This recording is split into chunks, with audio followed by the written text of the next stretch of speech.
So yesterday I had given you some overview of these Excel functions. So far, anyone having any doubts here? You understood the format in which you have to input the values, as well as understand the convention, the sign convention that Excel works in. It gives you a negative value when you input a positive value. That's because of the sign convention that we have discussed. Everyone clear? All right. So this is an example. Give me an answer using your Excel sheet.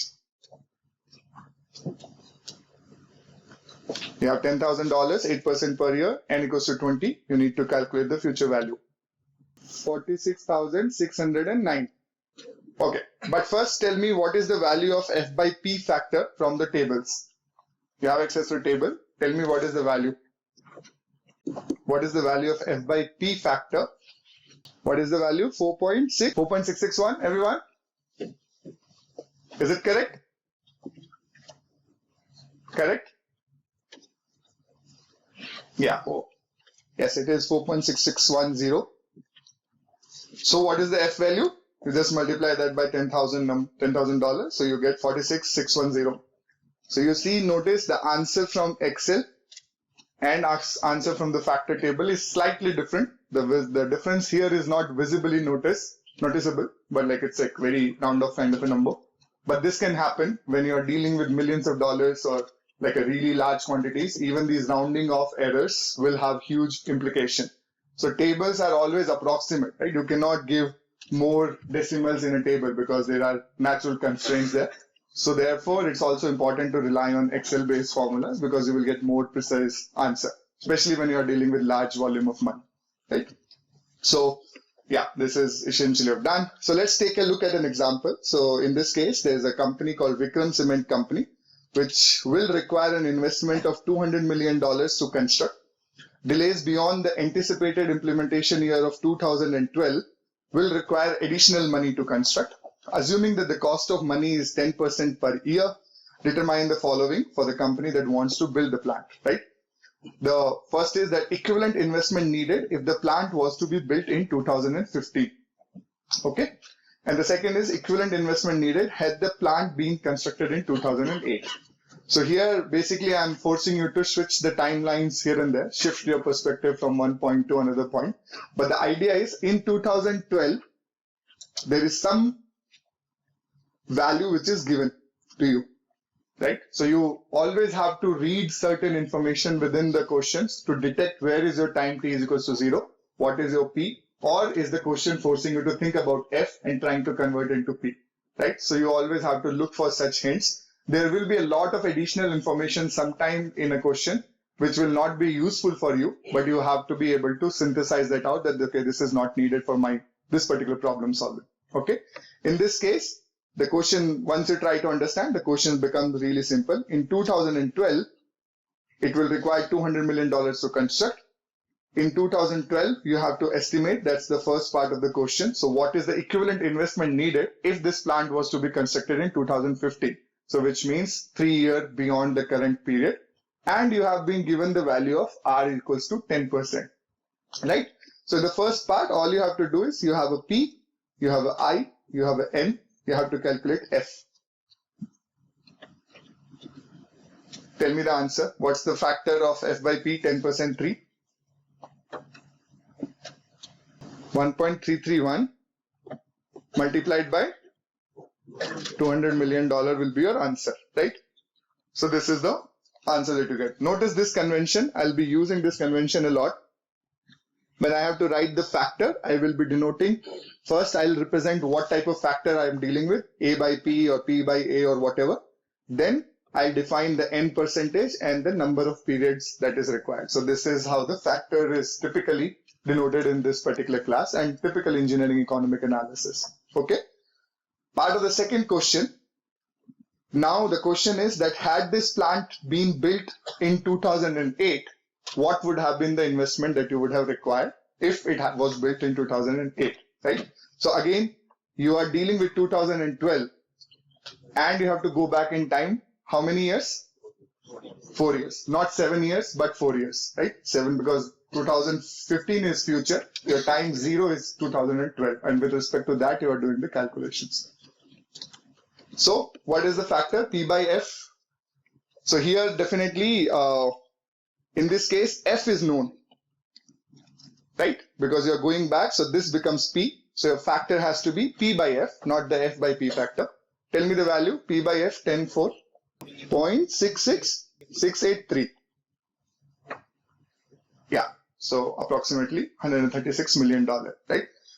Why I want to use this simple question is it also tells you a very important topic that you will be needing when you are doing your projects and more analysis. See, typically you are asked to a very common type of analysis that infrastructure managers always perform is my project better than the other project compared to the cost? For example, if I had to build 100 kilometers of highway today versus it has been built somewhere in India, am I doing better in terms of the cost saving, in terms of the time saving compared to the other previous projects, right? So the one benchmarking exercise that you do is you compare per unit length how much money was needed to build everywhere else, and you try to benchmark your current project with respect to them. So you tell that, okay, if I am everywhere on an average, it takes only about $100 million for constructing 10 kilometers of highway. I am doing it in $80 million. So I am definitely much better, and I am efficient in doing my whole work, right? But the challenge in the real world is none of these highways will ever be built on the same time. So when you cannot just pick up their value of in the year that they got completed. You need to put them all into a single time frame, then do the analysis, and then make a statement whether you are really good or not, right? Because if you're comparing their 80 versus today's 100, you are not making a time value of money equivalent concept. So you need to bring all the values into a single analysis, and then you need to try to do this. So when you're trying to do such kind of factors, you will do such problems even in our course, especially part of your project. You have to be extremely careful how to transport like volume of money from one year to another year and so on and so forth. Okay.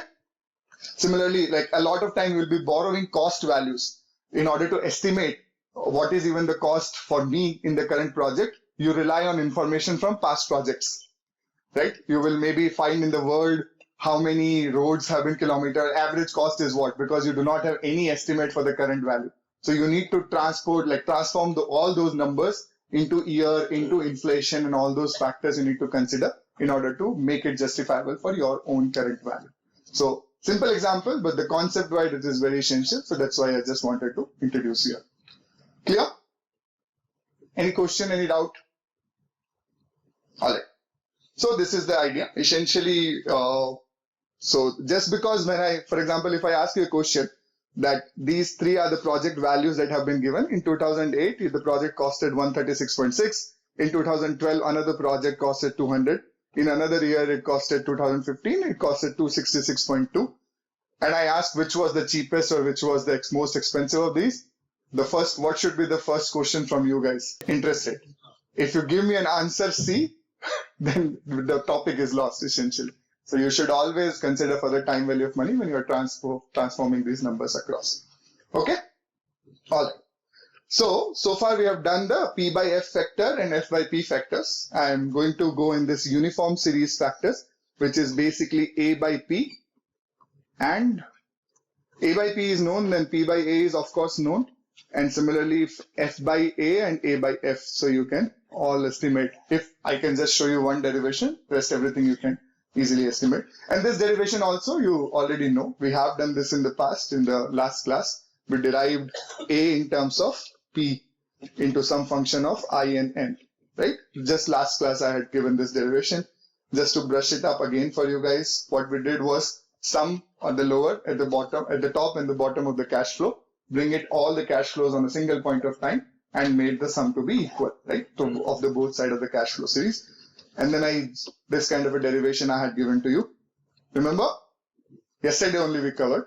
So this generalizable formula comes to your side, which is A expressed in terms of P. So A by P is this particular expression that remains here. Okay. Now, it's extremely important. So yeah, there are of course technical names of these factors. So the idea is this kind of a formula will give you this transformation. If you know P, you can estimate value of A by this kind of formula. So this P by A is called the uniform series present worth factor. Uniform series present worth factor. Right? The names are self-explanatory, although the abbreviations are really big and we will never be using them. But idea is uniform series present worth factor. So what can you do with this P by A formula? If you know A, I and N, you can estimate the value of P, right? And similarly, A by P formula is there. If you know the value of P, you can estimate the value of A that you need, right? One very important point that I want to highlight. Notice here. All these formulas are derived with a very specific constraint in mind. The moment I change the cash flow, suppose I give you a situation where this A is not existing, then this formula is no longer valid. Okay, all of these formulas have been derived with a very specific set of cash flow. So whenever you are directly blindly applying the formulas, you need to be careful whether it is really applicable for me. So the main difference or the main point to note here is that there is a difference of one time period between the first value, first A occurrence of A and the occurrence of P. So, for example, if you are estimating P from using the what formula? P by A formula. No. Yeah, suppose A is given and you want to estimate P. So if A is happening here, P will be estimated one time period before the first occurrence of A. Understand? Similarly, when I am giving you P and I am asking you to estimate A, the first, in that series, the first A occurrence is happening 1 year or one time period later than where the P, current value of P is situated. Notice, understand, very critical. The moment I remove any of these individual terms from this cash flow series, this formula does not become applicable. It is immediately null. You could still use the combinations of these formulas. We will see how to do those complex transformations, but you have to be careful. Right? It's all the game of what is the I, what is the N. N is specifically tricky in this particular case. Doubts here? If not clear, tell me again. In this transformation, the formula, the standard formula, there is a time difference of one time period between the occurrence of P and the first occurrence of A. Clear? You will make mistakes in assignment too. I'm telling you about this. But okay, I'm assuming all of you are agreeing. So present worth P must always be located one period prior to first uniform payment A. This is the statement I'm making. Similarly, now suppose I'm dealing, instead of P formulas, I'm dealing with F by A formulas or A by F formulas. How to derive? You know P by A, you know P and F relationship. You can simply substitute and you can get the substitution and you can get the value of F by A as well as A by F. Not a rocket science to derive. But notice, is there any time difference between F and the last occurrence of A? So this is a critical information for you. When you are using the tables for estimating F by A or A by F, the last value of A and the first and the time at which F is occurring, they are coinciding. But in P, there was a difference of 1 year time period. Okay? Makes sense? Because of the cash flow. How to manage the problems more complex? Suppose I randomly remove one of A. You could still apply the formula for all the remaining. Perhaps here we need to do some special. So you could still leverage the formulas. They're still very powerful. The tables are still very powerful, but you have to be careful that you're not blindly applying them. Okay, same in Excel. You have to see whether it is really A or not, right? So it is called, F by A is called uniform series compound amount factor.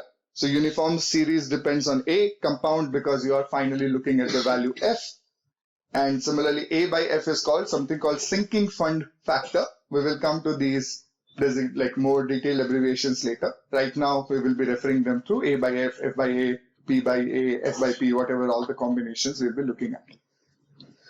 Important to note, A begins at the end of period 1 and continues throughout the year, the last A value and the F occur at the same time. Only under these assumptions, this particular relationship holds true. Okay? Clear? Alright, let's look at Excel. So far you have done this F future value formula. In future value, last time we had kept this third argument to be blank. Right? But actually here you can also give an A value. So for example, if you have a time series like some P, some A amount, and you want to estimate the final F value. So the argument will be this P goes here, this A amount goes here, and you can estimate the F. If P is equals to 0, this argument becomes 0. If A, in our earlier questions, A was 0, so this argument we left it blank. But you can combine also. Excel gives you that freedom. Now again, the convention is extremely important.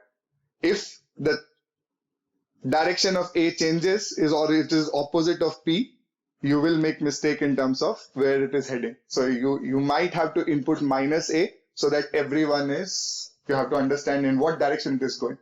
Are you seeking a joint effort or like a combined effort of both P and A working in the same direction, or they are working inherently in opposite direction for your problem? Accordingly, you need to put the value as minus A or minus P here in order to make sure what is happening. Right? For example, if I'm talking about a question that a loan needs to be repaid, right? So let's say I had original some P amount and I gave you in the question that I am paying some random value of A.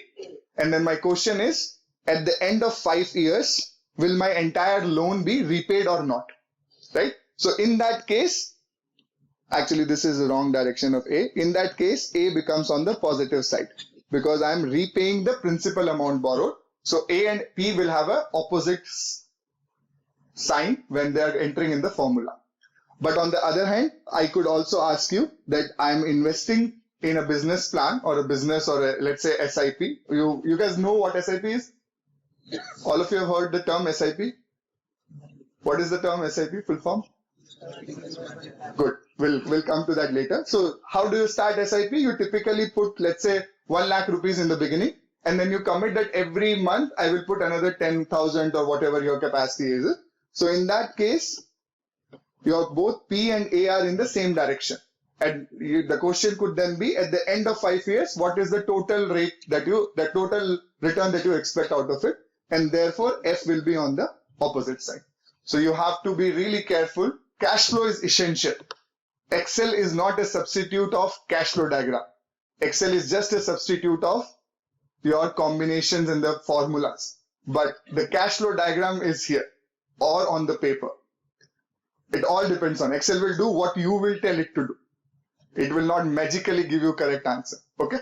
So be extremely careful of that. Similarly, the P formula, again PV. Here also you can combine A and F. Earlier we had put this argument as a blank. So you can also give an A value and an F value there, and the Excel formula will work.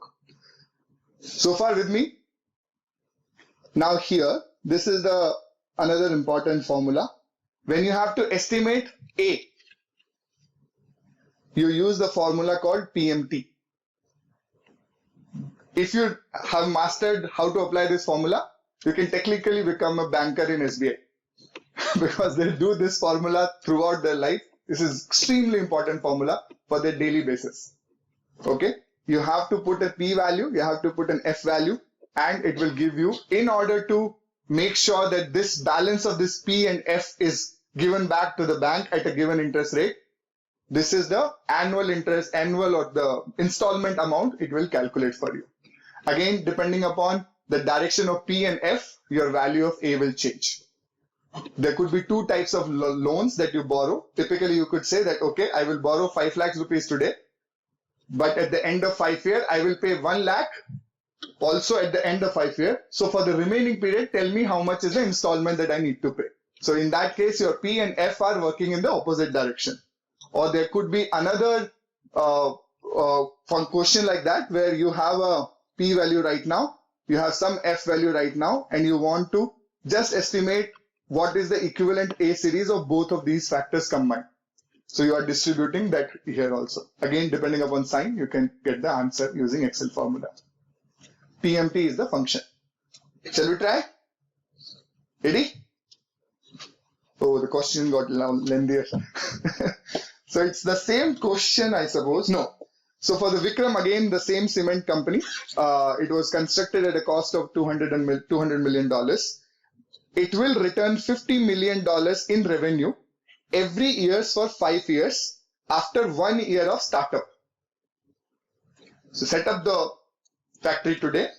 After 1 year onwards, it will start giving you $50 million every year. Make sense? This information is making sense? The company president wants to know the answers to the following questions. The first is, what is equivalent future worth of estimated revenues after 5 years at 10% per year? Can you set up the formula and cash flow series? Future worth of estimated revenues. First of all, can you directly use formula here? Yes, no? Yeah, see, this is what I hate about this course, because all of you will fight me with this tiny interpretation of the languages in your assignment marks.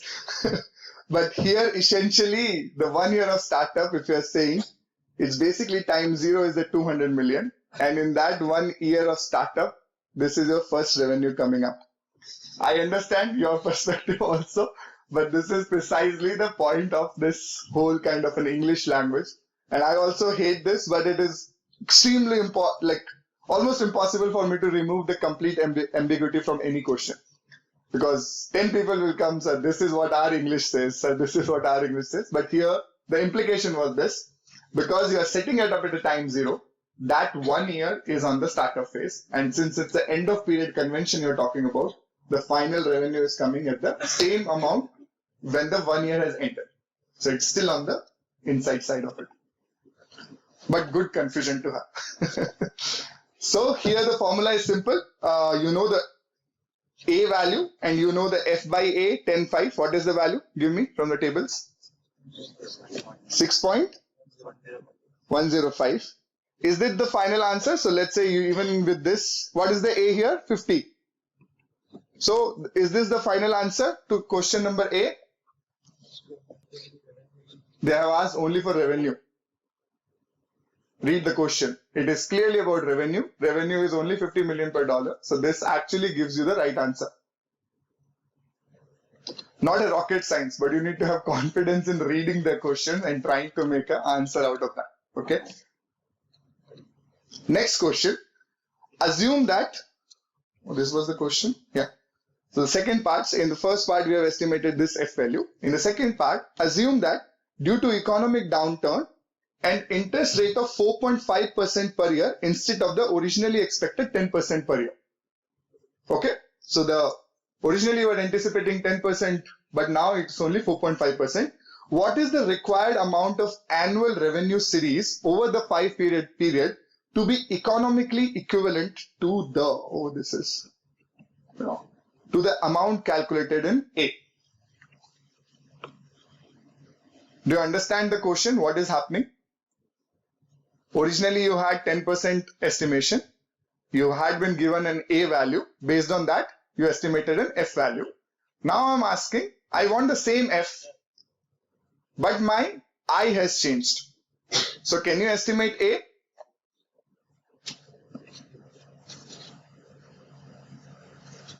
Or am I saying wrong? Like, is this the interpretation of the question? Is my question to you.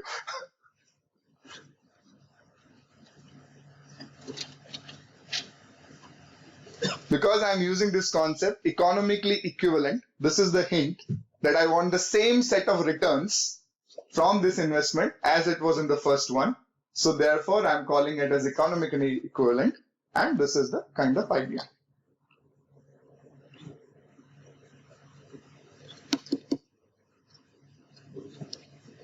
Make sense? There is a room for doubt here. In anyone's mind, is there a question? Why did we do this? When I'm saying economically equivalent,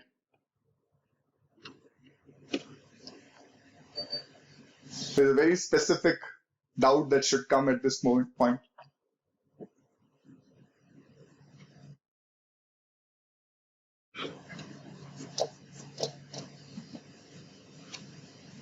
In this case, when the interest rate has decreased, so if we discount it back to present worth, so the same 50 million should be worth more right now, right? Exactly, because you are not considering the p-values factor here. I've specifically asked you only that amount calculated in A.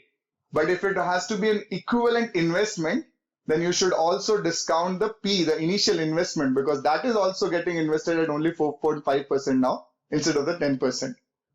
Right? So in that case, if you also account the whole series, if you are finding the equivalent of this series, then you will be, no matter where you switch, whether it's a present worth or the final worth, you'll get the same answer. Right now, I have specifically mentioned it to amount calculated in A. So it's referring to the same question, and therefore it is forcing you to only use this formula. If it was only an equivalent investment, then the initial cost and the discounting of that would have to be considered. Make sense? It will create confusion, I'm telling you, and I can't help it. This is how the questions are formed in this whole subject. If I give you too much hint, it's so easy. And if I make it slightly tricky, you all have different answers, but that's the nitty-gritty of the course. You have to understand. I could be genuinely wrong. Each time I'm setting new assignments. So far, I have not repeated my assignments. So it's a tough task, and there will always be language ambiguity. If there's a genuine ambiguity, we'll resolve it together. But random arguments also, I know I have sufficient experience how to quash them now. Okay? All right. So far with me? If you want to calculate the factors value using Excel, because so far in the table you have only for specific i's and specific n's. So what if you want to calculate the factor value for some random combination which is not given in the tables that you have? So you can actually use Excel formulas to calculate those as well. And the idea is, so when you have to calculate, let's say P by F factor, the value of F, you just give us 1. So if the amount becomes 1, this formula will automatically return you the value of the fraction itself, or the formula, the table itself, basically. Right? Similarly, when we are dealing with F by P, the P becomes 1. P by A, the A becomes 1, A by P, again, whatever the P becomes 1. Similarly, F by A. Basically, you just calculate it for unit A, P, or F, whatever, and for Excel will give you the direct fraction that you need to apply.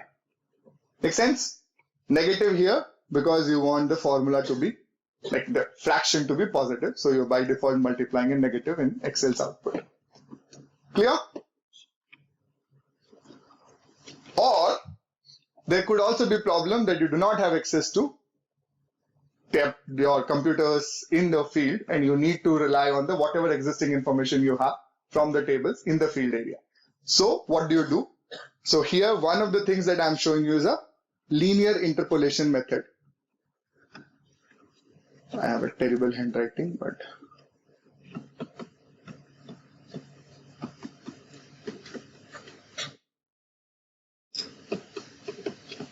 idea is, if you know the factor value at, let's say, some I1, I know the factor value 1, F1, I2, I know the factor value F2. And I ask you, what will be the value of this same factor at an intermediate value between I1 and I2? Or it could be that I am assuming that if I give you the value at a given N, and N1 and N2, and I ask that in between, what will be the factor? Suppose I have the table which has N calculated at 2 and N calculated at 5, but it does not have any intermediate. But I've given you the F value correspond to these for a specific I, of course, we are fixing one at a time. So how do you estimate is the question. Got the question? What are we trying to solve? So one assumption is we are making that this function which is the factor function here, is behaving linearly between these 2 points. But none of our factors are actually linear. You can already see they are n order polynomials in most of the time and many complex functions. So this assumption is of course not true. It's just only for simplification we are making this assumption. And therefore, if the difference between n1 and n2 or I1 and I2 is too big, you cannot use this formula reliably to estimate a midpoint value because the error will be just too much, right? So, but it is for like, okay, 3-year, 4-year, 3.5, okay, get it done. 3-year, 10-year, 7 years, no, you will get extremely erroneous results from that. But let me give you an explanation of how to do if you were to do linear equation. This is the line equation of line y is equals to mx plus c. M is what? Slope. How do you estimate slope when I have given you two coordinates? This is x2 f2. This is x1 f1. How do you estimate the slope? f2 minus f1 upon. Are you seeing this term here? Right? And then you have to see, you have to just choose a reference point. You can start by from this point at any intermediate value x. If you want to calculate by reference of this point, what you have to do is you have to calculate this distance, which is what? This is x minus x1. So that becomes the horizontal distance multiplied by your slope value plus the f1 value, and this f you can estimate. Making sense? If you are doing it reverse, it would be subtraction from there, right? Then it will become x2 minus x. This value will remain same. And f2 minus or what? f2 minus. This will give you the value of f. Make sense? Simple enough formula.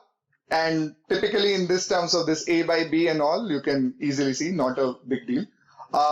You could argue, sir, why are we even fitting a linear? We know that the function is non-linear. Why can't we fit some non-linear function for that matter? You can, if you have multiple points, but linear you can calculate on 2 points.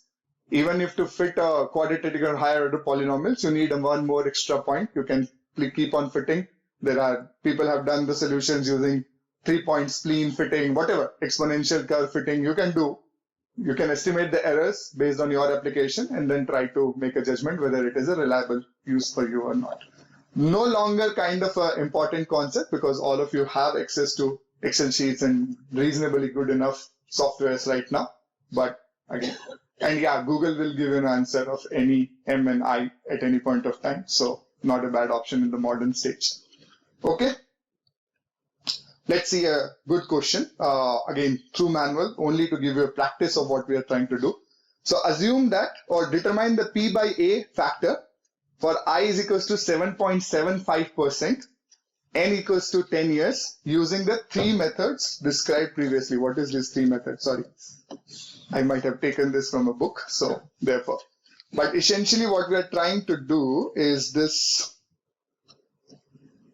Yeah, so, okay, these 3 methods. First is you have the simple calculation of P by A factor, which you know the formula now. This is 1 plus I to the power n, whatever. You just put the value of I and n, and you'll get an answer, 6.78641.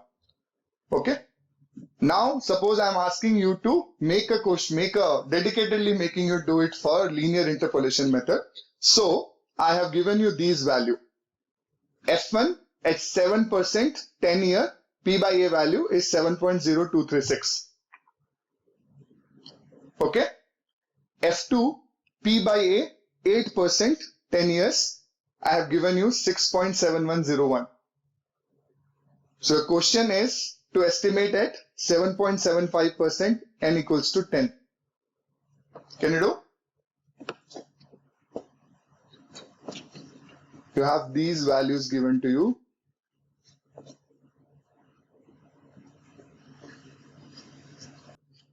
Is this correct? 100% confident. Because I have scanned it from somewhere, so it must be right. I could not have modified the.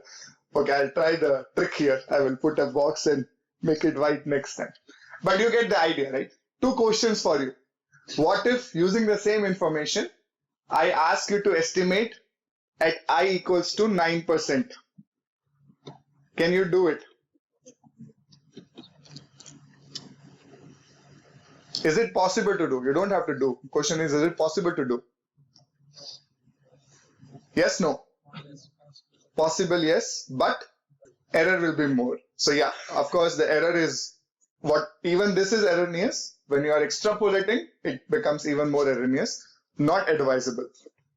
Can you use only this information to calculate I equals to 7.75% and n equals to 9? We'll learn why. Today I can't answer the question or why you can't do that, but I'll show you later.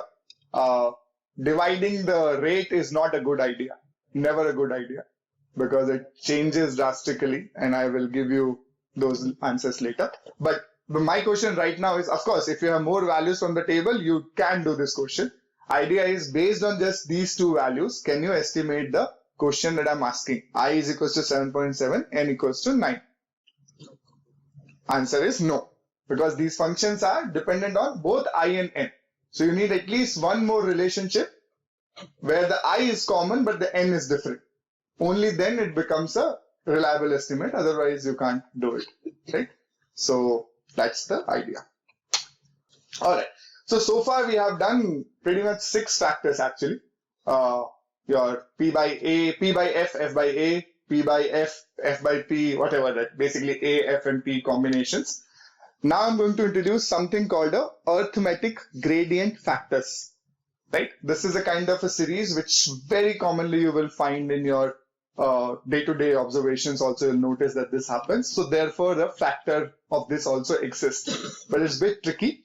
Idea is, the arithmetic gradient series is a cash flow series that either increases or decreases by a constant amount in each period.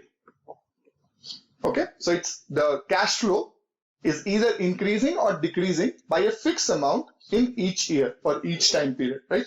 And the amount of change is called the gradient, capital G. There's something will also come, small g, later, not the gravitational force. We'll do that later, but that is also an important factor. You'll notice it very commonly in modern world. Right now we are focusing on only on the constant change, right? So the series looks like something like this. This is an example. Let's say you have a amount here. In the first year, the money was 525. In second year, it became 550. The third year, it became 575, 600, 625, 620, 650. So notice in each period, the cash flow is increasing by a fixed amount. How much is that? $25 here, right? That is precisely the series here. So it's a, is it a linear function or not? It's a linear growth, right? That's the kind of case we are going to deal with it. Now, in order to make it simple, what we do is we define something called a base amount. I draw a hypothetical line here and I'm calling this as a base amount. This amount is basically fixed in each period, right? So, and I set it to the time period as the first period. So this, each time this will be 525, this will be again 525, 525 and so on and so forth. The remaining cash flow, I am calling it as, in the first one it will be G.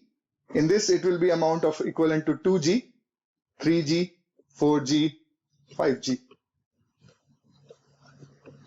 Making sense? So I basically decoupled this big complex thing into two. One is a uniform factor which is common across, plus or minus depending upon what G value is, whether it is increasing or decreasing. This kind of a series comes G, 2G, 3G, 4G. Making sense? So this part you already know. This is a value, A series. So whatever transformation you want to do with this is pretty simple. If you want to calculate the equivalent present, future, whatever, you know the formula. So the only problematic thing to handle is this particular G, 2G, 3G series, right? So just the idea here. So at any cash flow, let's say cash flow at the end of year 1, is the base amount. This is what I'm calling it as the base amount. So cash flow 1 is base amount. Cash flow 2 is CF1 plus G. Cash flow 3 is CF2 plus G, which becomes CF1 plus 2G. So at any period n, the cash flow becomes the base amount plus n minus 1 G. This is how I've done that transformation that I was just already explaining to you. So these become two series. One is the A series, which then the A becomes equal to the base amount, and the second series that we still have to solve for. Right? Got the idea? Got the basic idea? See, it's important. I'm not shifting the series any time period here and there. The moment you shift the series, it becomes complicated. It's a different type of transformation. Right now, all I'm saying is that at any point of time, that when I'm talking about time period 1, 2, 3, the cash flow is sum of these two series, right? The time between the cash flow occurrence is not affected at all. Only the sum you are making, right? Addition and subtraction at any single point of time you can do because it's easy. But if there is a moment of delay of 1 or 2 or 3 period, then it's a different kind of transformation that you need to do. Okay? This is so far with me. So essentially, tomorrow I'll give you the idea. So the present worth, if my question was that you need to estimate the present worth of this total series, which I'm calling this total series is sum of both these. The idea is the present worth is equal to, let's say, this A series and whatever the present worth of this G series. So the total present worth of the whole series will be equal to the sum of PA plus PG. Right? PA formula we already know. PG formula is we will derive. Very important. This is not PT formula. The table values that you have, it's not P total formula. It's only the PG formula.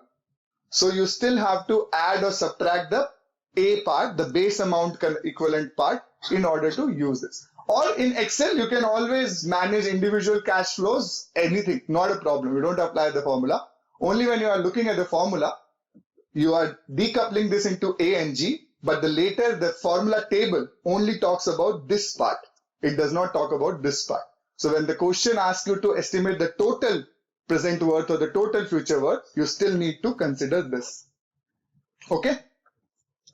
Similarly, the transformation can also happen in terms of the AA and AG. AA is the equal amount factor of the A series and the AG is the equivalent A amount factor of this G series that we will derive tomorrow. Okay?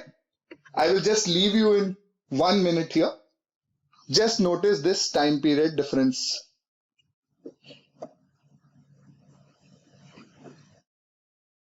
We'll start from here tomorrow.